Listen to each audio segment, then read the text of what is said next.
सीने में दर्द हो रही है और सांस लेने में दिक्कत हो रही है। कितने समय से?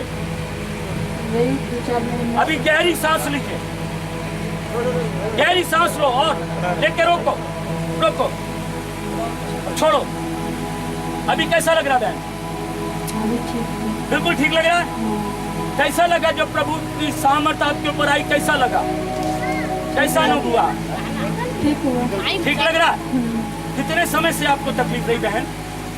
2-4 महीने। 2-4 महीने। अभी कैसा लग रहा? अभी ठीक है। किसने चंगा किया उसका नाम मालूम है? यीशु मसीह। बोले यीशु मसीह की। यस, इधर से